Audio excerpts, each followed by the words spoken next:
Apa itu akta otentik? Ini adalah salah satu istilah paling penting dalam hukum, tapi sering terdengar rumit dan abstrak. Padahal, hampir semua orang pernah memegang atau menggunakan akta otentik dalam hidupnya. Dalam hukum, akta otentik adalah dokumen resmi yang dibuat oleh atau di hadapan pejabat yang berwenang dengan bentuk yang sudah ditentukan oleh peraturan perundang-undangan. Pada pasal 1868 Kitab Undang-Undang Hukum Perdata, akta otentik didefinisikan sebagai suatu akta otentik ialah suatu akta yang dibuat dalam bentuk yang ditentukan undang-undang oleh atau di hadapan pejabat umum yang berwenang untuk itu di tempat akta itu dibuat.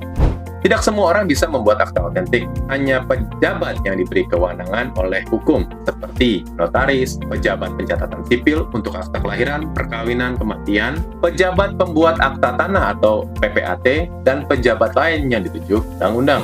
Jadi ketika Anda menandatangani akta itu di hadapan notaris, itu bukan sekedar formalitas, itu adalah syarat untuk sebuah akta otentik menurut hukum.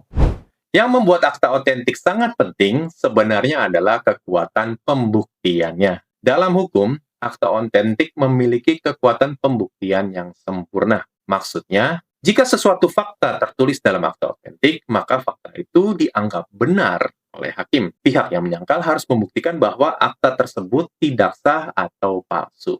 Ini berbeda dengan surat biasa yang masih harus dibuktikan keasliannya. Contoh akta otentik yang sering kita jumpai, seperti akta perjanjian yang dibuat di hadapan notaris, akta pendirian perseroan terbatas atau akta pendirian yayasan, wasiat, akta kelahiran, akta perkawinan, akta perceraian, akta jual beli tanah yang dibuat di hadapan PPAT, dan juga akta hibah, dan masih banyak contoh lainnya.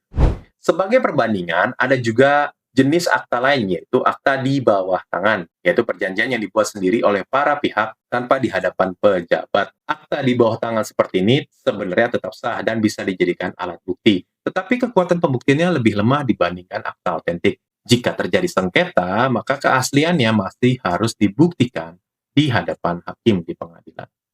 Jadi, akta otentik adalah dokumen resmi yang dibuat oleh pejabat yang berwenang dan bentuknya sudah ditentukan oleh peraturan perundang-undangan dan merupakan alat bukti hukum terkuat dalam hukum acara perdata atau hukum perdata. Semoga ini bermanfaat.